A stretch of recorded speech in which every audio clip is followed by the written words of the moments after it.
All right, so welcome back. We have something different to show you today. We've made a change. And we've made this change, well, not yesterday, not last week, not last month, not this year, in fact. It's been made quite a while ago. You might remember on the channel we bought a PA 93 back in 2020, I think is when we bought that. We used it for 2, if not 3, hedge trimming seasons. Yes, 3 actually hedge trimming seasons. Trimmer itself, I loved, but there was an issue. And it wasn't directly trimmer related, it was combination related. That's the best way of putting it. So before we go into why we had to change, we'll show you what we actually got. So this here is our next step up from the PA 93. This is actually what replaced the PA 93. It was based on the same trimmer. And this one particular one here is a 2013 model. When we made our first video on using the trimmer, I think it was actually over there on that far hedge where the thumbnail was taken. I think we made 3 videos after that. And each one of them videos, I think somewhere in the title, was an issue with heating. Now, it wasn't always on this tractor. It was on the 6470 that we had for 1 year. And it too had an issue with the heating. And I know these do get hot, I'm well aware of that. But this was different. This was, you could smell the oil burning. When you turn the tractor off, you could hear the cracking in the back end. It was nasty. Then when we started using it on this one, it has a sensor which tells you the temperature of the back end oil, and it will give you a warning if it gets too hot. And that's exactly what it done. After about half an hour, 40 minutes of use one morning, a warning light came on and the tractor into limp mode. I rung Massey, I chatted to them, and they quickly told me that obviously the back end oil was too hot. We checked the temperature. There's a way of doing that in the dash as well, and it was, I forget what it read, it was over 100 anyway, 100 degrees, so it was pretty hot. So about 2 years of phone calls and changing things and trying to come up with a solution. That's all we were trying to do to fix it. I made videos before on things that we done. We put in a larger return pipe. We also took it away from going in through the spool valve. We put it directly in through the fill point. We got a joiner made up for that. And it did help, but I was also then told that was a bad job for long-term use because you're frothing the oil, because the oil has been returned above the back end oil level. It was being poured down into it.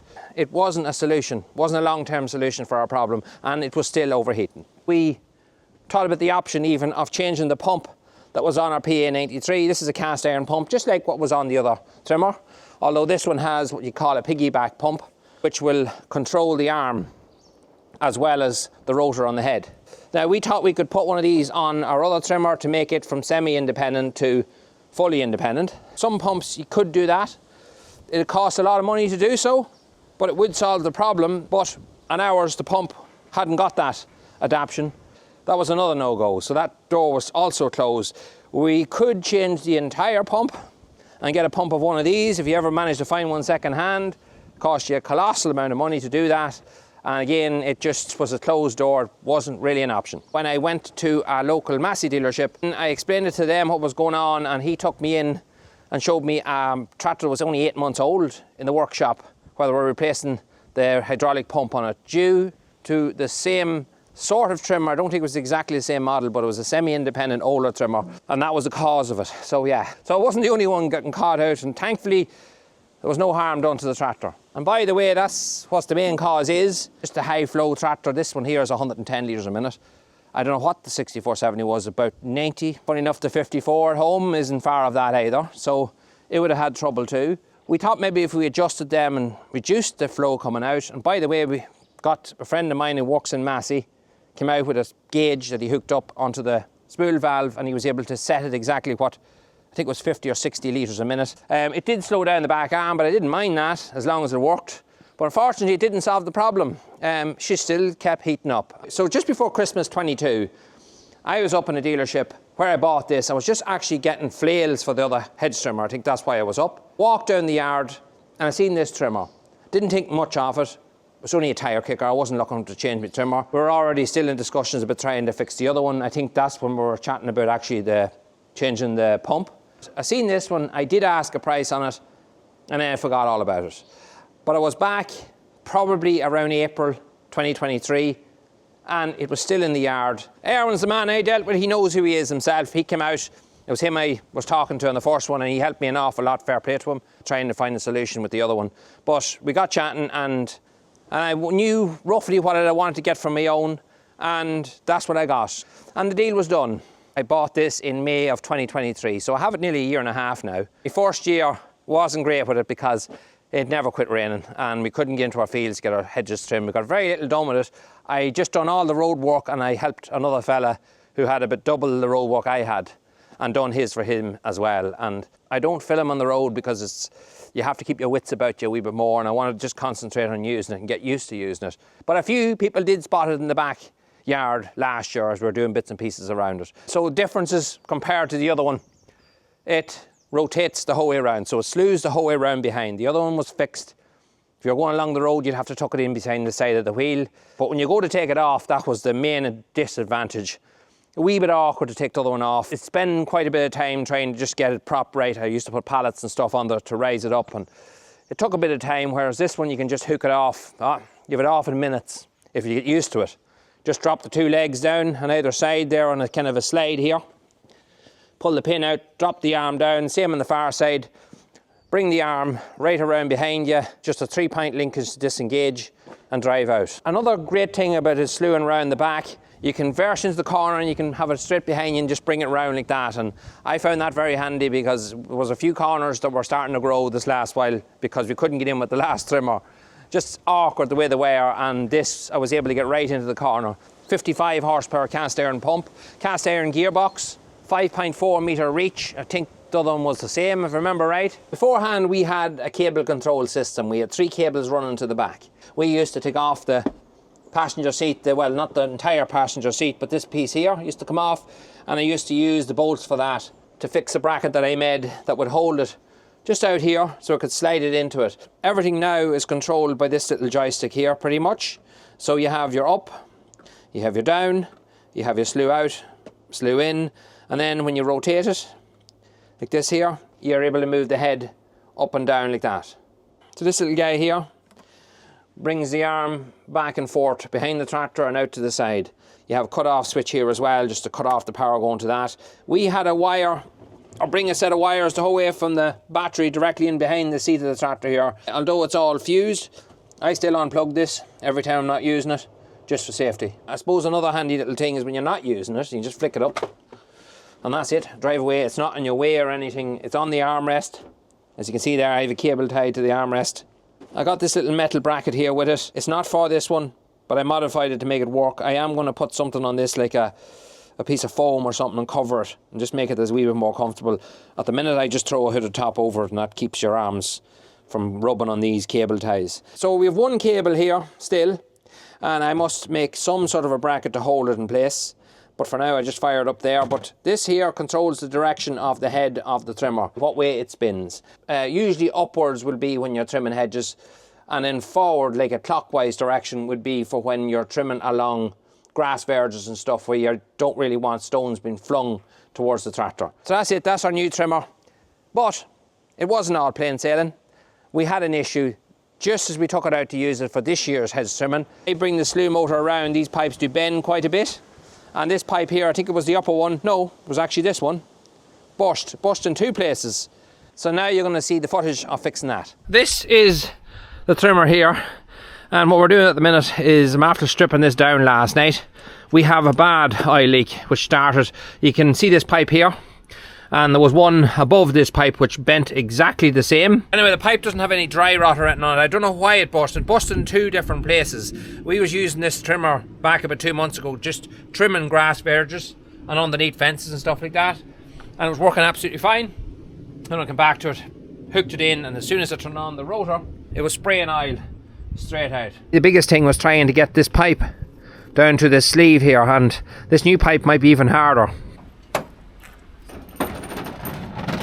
This pipe here is inch, and it's rated at 3,250 psi, so it's not the easiest pipe to find. You didn't have the same female end in stock that's on this one, so you see this one here just screws straight on, but we had to put an adapter on this one here to get this one to work. Is all you had. So I'm hoping it will fit here and allow that guard to go back on, because that's the issue. We might have to put a spacer or 2 to keep the guard out slightly, so fingers crossed that'll work. Almost there.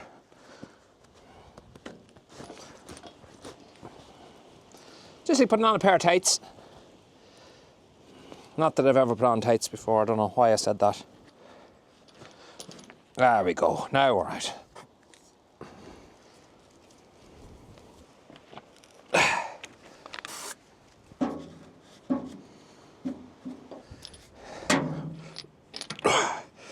Right.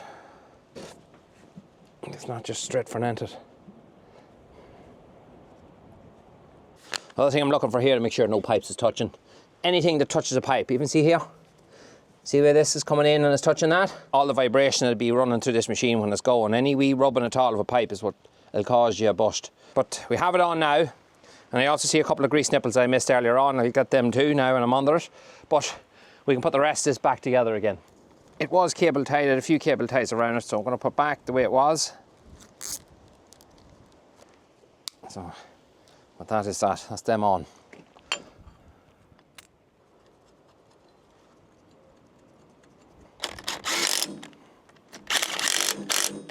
This guy is designed to hold the two big pipes and to hold the small pipes. This is going to be a fiddly wee job to get all this put together again. Roll your socks up, Ger, go on.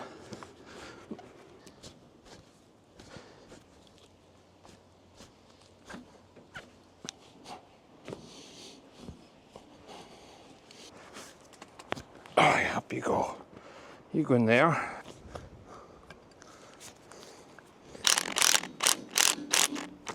Oh, you beauty. You beauty.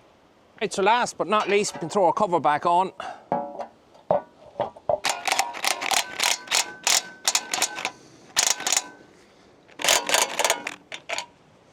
Before we finish off here, this is my grease gun. A lot of people buy these battery grease guns. I give me opinion on them before. The grease cartridge I find is quite small. I would have rather had a bigger grease cartridge in it. I was told you can get an adapter. I'm going to actually look that up tonight. See can I get one on Amazon or somewhere to hold the bigger cartridges, because that would be much better. Because when you're greasing a lot of stuff, you get through a lot of cartridges very, very quickly. But one thing you'll find with these is this is not actually the one that came with this at all. This is a much better one. The one that comes in them, they're generally not that great. But what I got today was I just got one of these. An extended one when you're doing machinery like that, hedge cutter and things where you have to go into small areas, and this here a lot of the times the handle itself is in the way. You can't get it on the nipple, it won't let the handle close and open, so this one here, a long spout on it, should solve that problem. There we go. Last thing I need to do is replace this one broken flail here. It must have met the ground at some stage.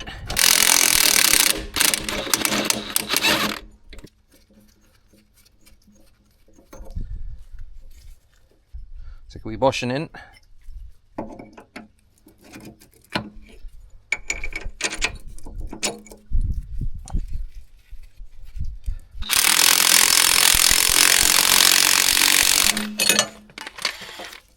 So, alright, so it's now Monday, the 21st of October. I have to stop shouting because I'm wearing a mic. Normally I do shout when I'm in the cab so you guys can hear me. But I'm wearing a mic now, so it should be a lot easier for you to hear me. 90% of the farm is the hedge trim is done. One of the benefits actually of having your own trimmer has been fit to go in anytime you like. So we got a lot of the field work done before the rain started. The ground was in super auto, so we got all the stuff done that we didn't get last year. It took a bit longer this year, 2 years worth of growth on a lot of our hedges. It's amazing the way the hedges grow. And that just took an extra wee bit of time and a few extra passes, but when ground was in good order, it was nice to be able to get it done. But I left all the road work to last, because I knew then I could do it at any time. This morning I came over and I'm after doing about a half a mile or so of road. I was able to go into the other side of the field as well and clean up the back side of it, which was great. But ground is wet now, there's no doubt about it. We've had a lot of rain. We just had Storm Ashley there over the weekend, which give me a couple of new projects that I have to do, which I didn't want to. It was rougher than I thought it was going to be. I have a little thing for measuring the wind speed, and we had gusts up to 127 kilometers an hour, and it's strong enough for us. We're very exposed up at home, so it can be dangerous, definitely can be dangerous. But the rainfall during the storm wasn't bad at all. It was actually very little. But last night it rained a lot, and it seems to rain a lot at night. Over the past 4 or 5 days we've had a lot of rain. So you guys want to know a wee bit about the trimmer? Yes, very similar to what we had. The head's the same size. The only thing I will say different about it is it doesn't seem to have the same power on the head as the other one did. The rotor has stopped a few times, only when it gets into long grass. Grass gets wrapped around it. It has stopped a few times. One of the times I had to get out and unravel it, which was good fun. I did notice it does happen to jam every so often. The other one never done that. The joystick, you'll master it in about an hour. It becomes kind of memory then in your head. Before you know it, you're not even thinking of what way you have to move it, you automatically know. There's a lot of people that seem to like trimming with New Hollands. And I can see actually why now, because a lot of the newer New Hollands have one big window and have no pillar on the side. And a lot of new tractors that have been built now have no pillars on the side. And it's probably a good thing. It opens up your visibility, because that pillar there now is directly in my way where the front of that head is. So I'm either going this way or I'm going that way. So I could take the chainsaw to it maybe, do a wee job on it.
So that's it, that's our trimming done for this year. I do have a wee bit to do for someone else, and I may do that at the weekend, or I may do it next week. I'm not under so much pressure no more. Cows will be in and settled. Things will slow down. Well, we always say it'll slow down, but they should slow down a bit for the next 2 months when cows are dry and stuff like that. So we'll get plenty of time to do them kind of things. I will also say my trimmer went to County Dublin. That's where it is now. I don't know what it's on or what it's doing, but it's in County Dublin as far as I know. I would say anyone that's buying a trimmer now, just on my knowledge that I've learned the hard way, just be careful. Make sure that your tractor and trimmer are compatible. That is the #1 thing before you look at anything else. The 93 series are damn good trimmer, and any contractor will tell you the same. I'd be very surprised if they didn't. But make sure your tractor is suitable for it, that's all. But anyway, I'm happy now, all sorted. We have a trimmer that works. I don't have to worry about any issues anymore, hopefully. There'll always be bits of brecks and things, but that's just normal wear and tear. I'll look after it, and hopefully I'll have it for a long, long time. This one, fingers crossed. Thanks very much for watching. See you in the next one.